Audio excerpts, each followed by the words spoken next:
seorang wanita muda yang tinggal di sebuah perumahan yang indah namun sunyi di pinggiran kota.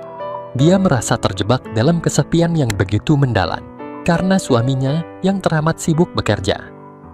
Dia merasa terisolasi dan tidak memiliki hubungan yang berarti dengan siapapun di sekitarnya. Namun, semuanya berubah ketika seorang tukang kebun bernama Pak Mat mulai bekerja di rumahnya. Pak Mat dengan sifatnya yang ramah dan kecerdasannya yang rendah hati mulai menarik perhatian Titik. Meskipun pada awalnya Titik ragu untuk mengakui perasaannya, walaupun dia menyadari bahwa dia telah jatuh cinta pada Pak Mat. Namun, Titik merasa tidak percaya diri untuk mengungkapkan perasaannya kepada Pak Mat karena perbedaan status sosial mereka. Cerita ini mengikuti perjuangan Titik untuk melawan kesepiannya dan memperjuangkan cinta yang sebenarnya dengan sentuhan humor dan emosi. Ketika Titik yang kesepian, naksir pria tua tukang kebunnya adalah kisah tentang keberanian, penerimaan, dan keajaiban cinta yang tak terduga. Suatu hari, ketika matahari bersinar cerah di langit biru, Titik dan Pak Mat menemukan kesempatan langka untuk bersantai bersama di halaman belakang rumah. Mereka tertawa dan bercanda, menikmati kehadiran satu sama lain tanpa beban. Sementara Pak Mat merawat tanaman dengan keahliannya yang khas, Titik menangkapinya dengan penuh kekaguman. Mereka berbagi cerita tentang kehidupan mereka, mimpi dan harapan masa depan. Waktu terasa berjalan lambat, dan mereka merasa seperti tidak ingin momen ini berakhir.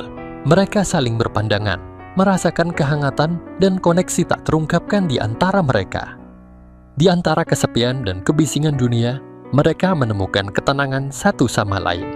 Itulah awal dari petualangan baru dalam hidup mereka, di mana kebersamaan dan cinta tumbuh subur di antara mereka.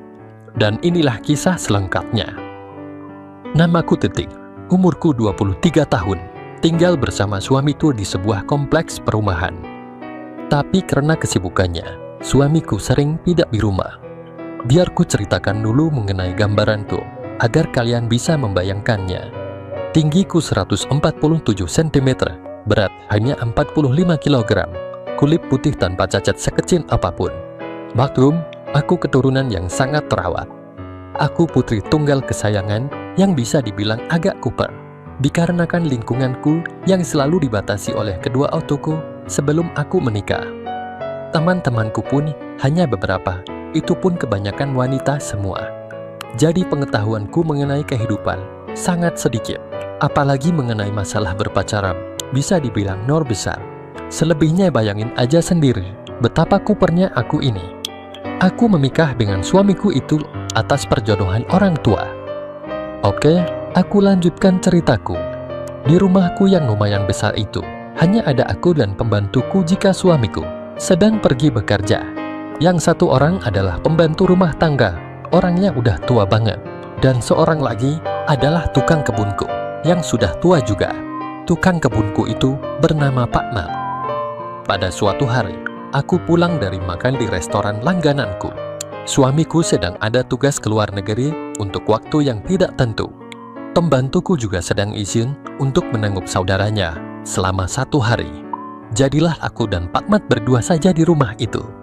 Selesai berganti PJ, aku duduk di halaman belakang yang luas. Di sana aku lihat Pak Mat sedang menyirami kebun. Iseng-iseng aku berjalan di dekat Pak Mat, dan dengan iseng aku candain dia dengan menginjak selang airnya. Merasa bingung karena airnya tidak keluar, dia pun spontan melihat ke belakang, dan ketahuan bahwa selang airnya sedang aku injak. Setelah injakan aku lepas, Pak Mat mengarahkan air yang telah menyembur lagi itu ke arahku sambil ketawa-tawa. Tapi apa yang terjadi? Air itu membasahi kaosku. Kontan saja keindahan yang selama ini hanya untuk suamiku itu pun terlihat jelas olehnya. Entah bagaimana mulanya, tahu-tahu Pak Mat telah mendekatiku dan langsung memulainya. Aku hanya bisa diam dan bengong, karena aku tidak pernah diperlakukan seperti itu sebelumnya, selain oleh suamiku. "Nal, mau nggak Pak Mat berikan sesuatu?" Pak Mat berkata. "Mau kasih apa sih, Pal?" tanyaku lugu. Tanpa banyak bicara lagi, Pak Mat mengajakku ke kamarnya yang ada di ujung halaman belakang rumahku yang besar itu. Memang hangar untuk pegawai kami, ada di ujung rumahku. Setelah masuk ke kamarnya, dengan segera Pak Mat menutup pintunya lalu dikuncinya dari dalam. Selanjutnya, tanpa keraguan sedikit pun, dia pun langsung mempersiapkan dirinya. Aku yang melihatnya, hanya diam saja sambil memperhatikan dengan seksama. Aku sama sekali tidak mengerti bahwa saat itu, aku akan mendapatkan pengalaman yang tak akan terlupakan selama hidupku. Jujur saja, saat aku melihat apa yang ada, dan ternyata berbeda jauh dari yang aku lihat pada suamiku. Karena Pak Mat ini orang Jawa, konten saja aku pun jadi terkesima. Pak Mat kemudian mendekat dan berkata, "Nah, Non pernah makan permen kah? Coba sekarang Non lakukan seperti itu." Ketika itu Pak Mat berdiri di samping tempat tidurnya, sedangkan aku duduk di samping tempat tidurnya. Dengan mengikuti petunjuk darinya, aku pun memulainya. Karena selama menikah dengan suamiku, aku belum pernah yang seperti itu. Ternyata setelah aku mengikuti arahan Pak Mat itu, aku merasa mendapatkan sebuah perasaan yang luar biasa. Sehingga aku pun semakin bersemangat jadinya. Dengan apa yang aku lakukan sesuai dengan arahannya itu, semakin lama Pak Mat semakin sering berkata, "Aduh ya." Aku yang heran pun bertanya, "Kenapa Pak? Sakit ya? Maafkan aku ya Pak." "Nggak Kak Okanon," ujarnya dan terus memberikan semangat padaku untuk melanjutkan pekerjaan itu. Aku benar-benar mulai menyukai arahan dari Pak Mat itu. Beberapa lama kemudian, gantian Pak Mat yang mengambil alih pekerjaanku itu. Dan disinilah aku kembali mendapatkan pengalaman baru yang selama ini belum pernah dilakukan suamiku padaku. Dalam hati aku memuji betapa Pak Mat itu ternyata sangat pandai dalam hal itu. Sekitar 20 menit berlalu. Sepertinya Pak Mat sudah mau mengajakku ke sesi yang paling aku tunggu-tunggu sedari tadi. Setelah oposisinya sudah hampir pas, Pak Mat berkata, "Non, bolehkah Bapak lakukan sekarang?" Aku yang sudah sangat terbawa suasana pun hanya mengangguk. Pada saat Pak Mat benar-benar melakukannya, lagi-lagi aku mendapatkan satu pengalaman yang jauh berbeda dikala aku tengah melakukannya dengan suamiku. Mungkin inilah bedanya orang Jawa dengan suamiku. Kalau saja ada yang melihat kejadian itu, pasti mereka bakal mengira bahwa aku terpaksa. Karena kalau dilihat fisiknya, aku lebih cocok jadi putrinya.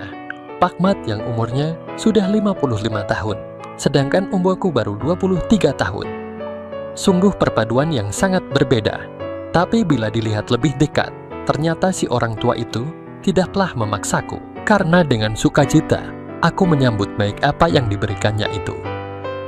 Selang beberapa saat, Pak Mat mengajak berubah oposisi, aku pun menurutinya saja. Sungguh menyenangkan sekali ternyata melakukannya dengan berbagai cara bersama Pak Mat ini. Berbeda sekali dengan suamiku, yang hanya tahu satu cara saja, pikirku. Aku tahu bahwa Pak Mat itu telah hidup tanpa seorang istri selama 7 tahun, karena istrinya meninggal.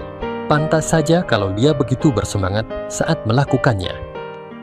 Kalian pasti tidak tahu bagaimana senangnya aku pada saat itu, karena aku telah mencapainya sebanyak 4 kali. Tapi Pak Mat tidak mau tahu, dia tetap saja meneruskan pekerjaannya itu, karena dia belum sekalipun mendapatkannya.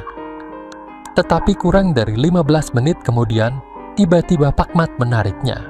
Dan itulah pertanda kalau dia akan memperoleh apa yang selama 7 tahun itu tidak dia dapatkan lagi. Setelah istirahat beberapa menit, Pak Mat bertanya padaku, "Gimana Nan? Nam suka kan?" "Suka sekali Pap. Apa yang aku dapatkan ini tak dapat dilukiskan dengan kata-kata," sahut Pue.